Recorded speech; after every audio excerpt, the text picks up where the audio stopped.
नमस्कार दोस्तों, micro GK point में आप सभी का स्वागत है। मुझे आशा है कि आप लोग स्वस्थ मस्त तंदुरुस्त होंगे।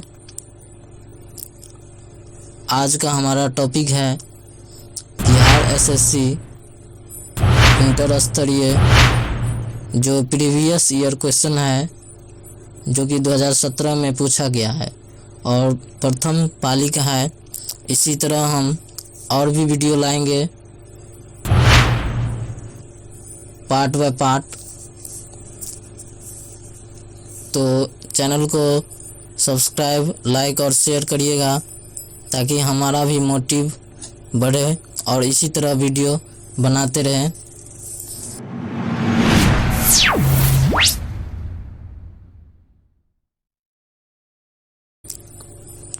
हमारा पहला क्वेश्चन है, चंपारण सत्याग्रह का आरंभ कब हुआ था? चंपारण सत्याग्रह का आरंभ कब हुआ था? ऑप्शन देख लेते हैं इसका। ऑप्शन ए है 1929 ईस्वी, ऑप्शन बी 1917 ईस्वी, ऑप्शन सी 1857 ईस्वी और ऑप्शन डी 1946 ईस्वी। तो इसका सही आंसर होगा ऑप्शन डी 1946 ईस्वी में। तो चंपारण सत्याग्रह हुआ था 1917 ईस्वी में हुआ था। चंपारण सत्याग्रह कब हुआ था? 1917 ईस्वी में। और यह महात्मा गांधी का पहला सत्याग्रह था जिसमें उन्होंने तीन कठिया प्रणाली के अंतर्गत नील की खेती करने वालों किसानों के हित में आंदोलन आरंभ किया। तीन कठिया प्रणाली के अंतर्गत किसानों को, तीन कठिया प्रणाली क्या है जान लेते हैं। तीन कठिया प्रणाली के अंतर्गत किसानों को अपनी भूमि के 3/20वें भाग पर जमींदार के लिए नील की खेती करनी पड़ती थी।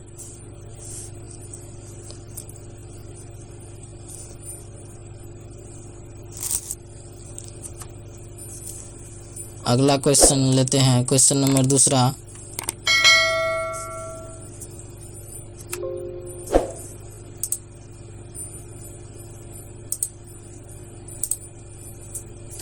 क्वेश्चन नंबर दूसरा है,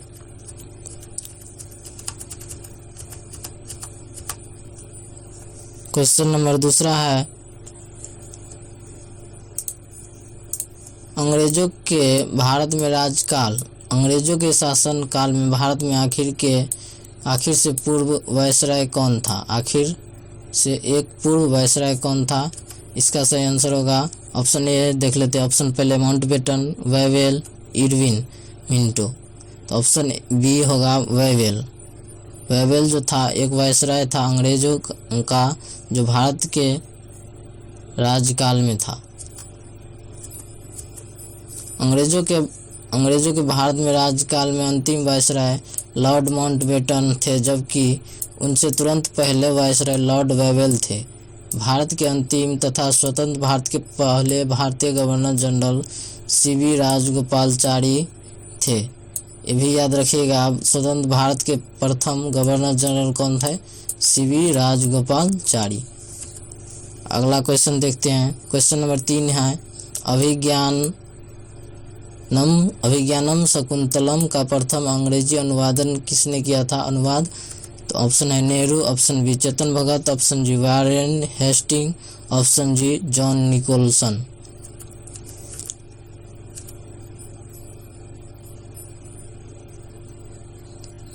तो इसका सही आंसर होगा विलियम जॉनसन।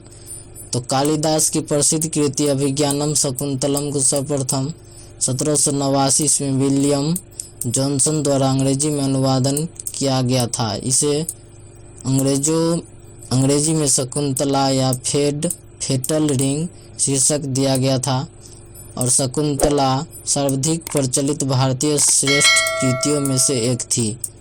और 1790 और 1807 के मध्य इंग्लैंड में इस कृति को 5 बार पुनर्मुद्रित किया गया था।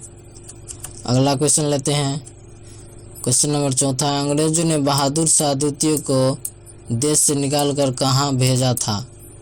तो अंग्रेजों ने बहादुर शाह द्वितीय को कहाँ भेजा था? तो ऑप्शन ए है Rangoon, option B Sri Lanka, option C Kala Pani, option D Nepal. इस प्रश्न का सही आंसर होगा ऑप्शन ए रंगून। आइए इसका व्याख्या देखते हैं। 1857 के विद्रोह में विद्रोहियों का साथ देने के कारण अंग्रेजों ने अंतिम मुगल बादशाह बहादुर शाह द्वितीय को गिरफ्तार कर रंगून निर्वासित कर दिया था, जहां 1862 में उसकी मृत्यु हो गई थी। तो अंग्रेजों ने कहां भेज दिया था उसको? रंगून भेज दिया था। और इसकी मृत्यु कब हुई थी? 1862 ईस्वी में इसकी मृत्यु हो चुकी थी। अगला क्वेश्चन देख लेते हैं। 5वां है गुरु नानक का जन्म कहाँ हुआ था? तो गुरु नानक का जन्म हुआ था अमृतसर में, लाहौर में, या तलवंडी में, या देहरादून में। तो इस प्रश्न का सही आंसर होगा ऑप्शन सी तलवंडी। तो गुरु नानक का जन्म कहाँ हुआ था? तलवंडी में। और इसे सिख पंथ के संस्थापक और सिखों के प्रथम गुरु भी कहा जाता है। गुरु नानक देव का जन्म 15 अप्रैल 1469 को तलवंडी में हुआ था। इसकी पत्नी का नाम सुलखनी देवी था। यह भी क्वेश्चन आता है, गुरु नानक की पत्नी का नाम क्या थी? तो वो सुलखनी। अगला क्वेश्चन देखते हैं। गोवा से पूर्व पुर्तगालियों की भारत में कौन सी राजधानी थी? तो गोवा से पूर्व पुर्तगालियों की राजधानी कौन सी थी? ऑप्शन है Cochin, option B Madras, option C Mumbai, option B Patna. तो कोचीन था। देखिए, भारत में पुर्तगालियों की प्रारंभिक राजधानी कोचीन 1505 से 1430 ईस्वी तक थी। इसके बाद पुराना गोवा तथा नोवा गोवा को बनाया गया था। अगला क्वेश्चन लेते हैं। 7वां, अकबर के राज दरबार में कितने रत्न थे? अकबर के राज दरबार में ऑप्शन ए है 7, option B 9, option C 10, sorry यहाँ पे मिस्टेक हो गया, और ऑप्शन डी 24। तो इसका सही आंसर होगा ऑप्शन ए बी 9। इसका व्याख्या देखते हैं। जैसे अकबर के दरबार में कुल 9 विद्वान रहते थे, जिसे नवरत्न या रत्न के रूप में जाना जाता है। उसके नाम कुछ इस प्रकार है, जैसे कि अब्दुल फजल, फौजी, मियाँ तानसेन, राजा बीरबल, राजा टोडरमल, राजा मानसिंह, अब्दुल रहीम, खान खाना, फ़कीर जियोद्दीन और मिर्ज़ा अजीज कोका था।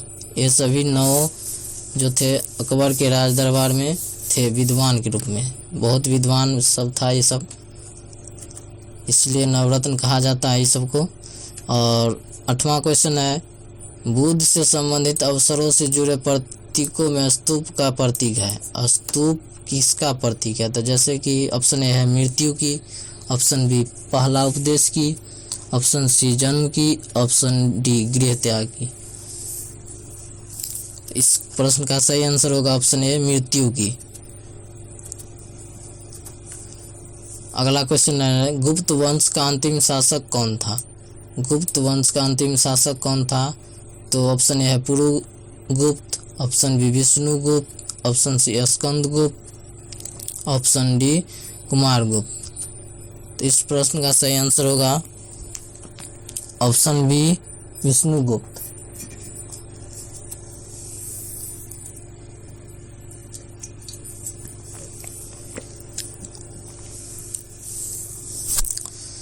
तो इसका व्याख्या देखते हैं।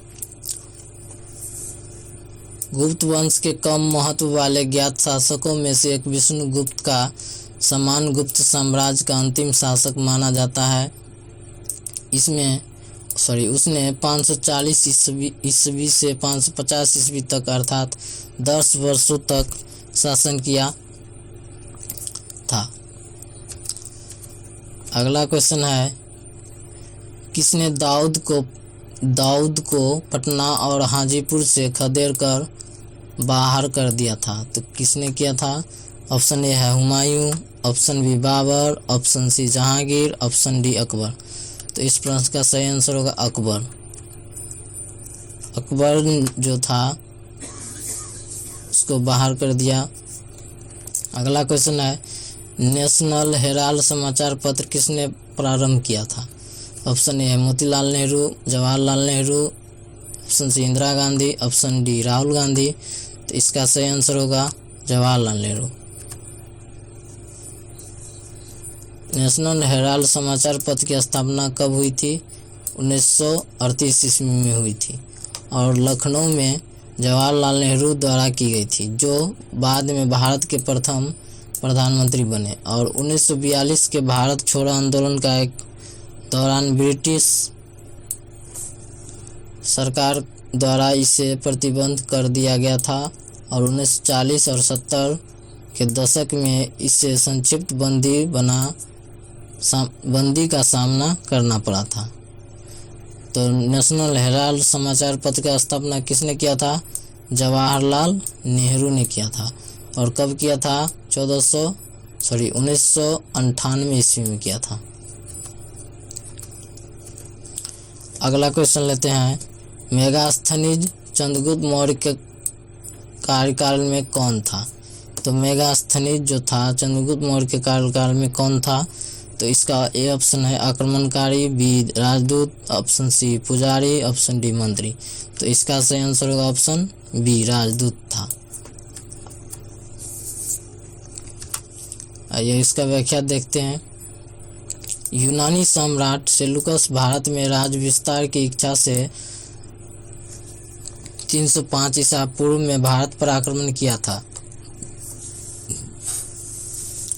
तो यूनानी सम्राट जो था सेल्यूकस, इन्होंने भारत पर आक्रमण किया था 305 ईसा पूर्व और भारत पर आक्रमण किया था, किंतु उसे संधि के लिए विवश होना पड़ा। संधि के अनुसार मेगास्थनीज नामक राजदूत चंद्रगुप्त मौर्य के दरबार में आया था, मतलब राजदूत के रूप में वहाँ पे आया चंद्रगुप्त मौर्य के दरबार में। उसने इंडिका नामक ग्रंथ का रचना किया। यह भी क्वेश्चन आता है, इंडिका पुस्तक किसने लिखा? तो किसने लिखा था? यूनानी सम्राट सेल्यूकस। अगला क्वेश्चन लेते हैं, गुरु गोविंद सिंह की शिक्षा कहाँ हुई और उन्होंने पारसियन कहाँ सीखी? इसका ऑप्शन ए है Lahore, option B Amritsar, option C Patna, option D Ambala. इसका सही आंसर होगा अम्बाला।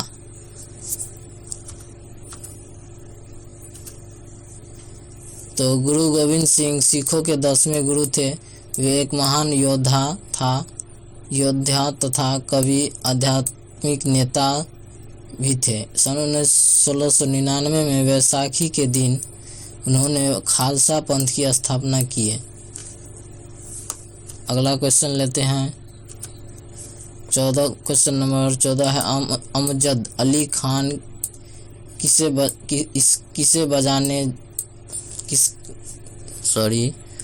यहाँ पे मिस्टेक हो गया टाइपिंग में थोड़ा। अमजद अली खान इसके बजाने के लिए जाने जाते हैं, मतलब किसको बजाने के लिए जाने जाते हैं? ऑप्शन ए है sarod, option B sarangi, option C sitar, option D tabla.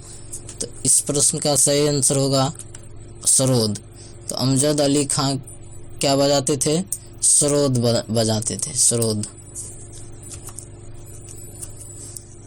15 number question देखते हैं, अबाकस की खोज इस दौरान हुई। अबाकस एक कैलकुलेटिंग डिवाइस है, तो इसका हुआ कौन सभ्यता काल में हुआ था?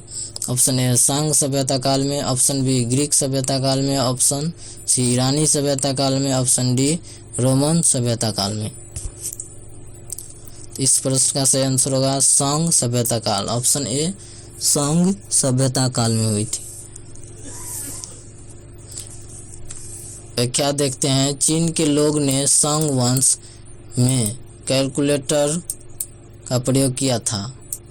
यह रॉड और स्लाइडिंग बिट्स से बने गणना करने वाले उपकरण अबाकस का अग्रदूत था। और चीनी लोगों ने सांग वंश की स्थापना कब हुआ था? मतलब 1750 से 1027 ईसा पूर्व में हुआ था। ये भी याद रखिएगा, मतलब सांग वंश की स्थापना कब हुआ था? 1750 से 1027 ईसा पूर्व में। अगला क्वेश्चन है, भारत के दोनों लोकसभा और राज्यसभा में कोरम के लिए कुल सदस्य का कौन सा अंश आवश्यक है? तो इसका ऑप्शन ए है 1/20, option B 1/10, option C 1/5, option D 1/33। तो ऑप्शन बी इसका सही आंसर होगा।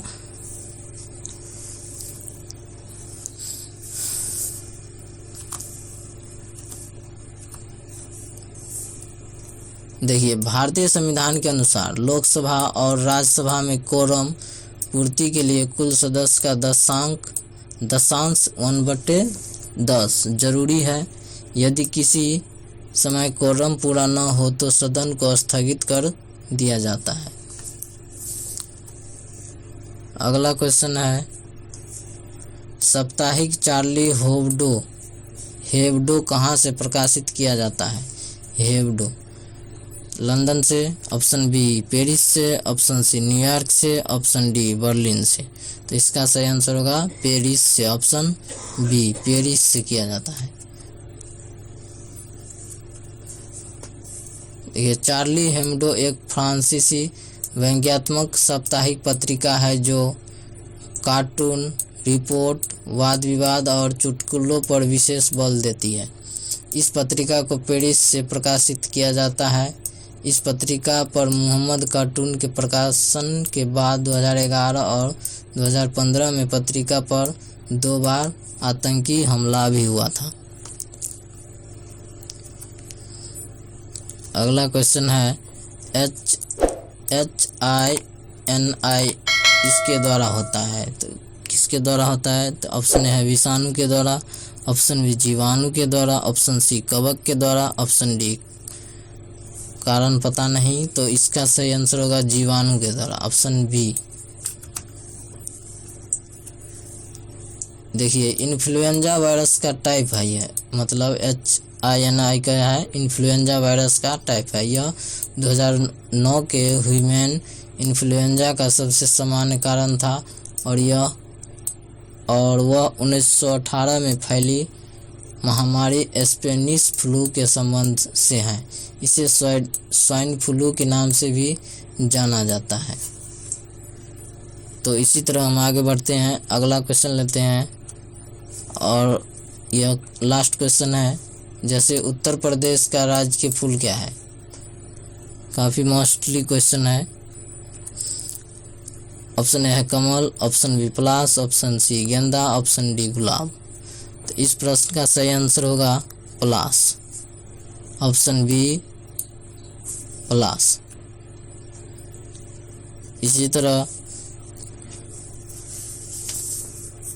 तरह का वीडियो देखने के लिए हमारे इस चैनल को लाइक, शेयर और सब्सक्राइब करें ताकि और वीडियो बनाएं हम।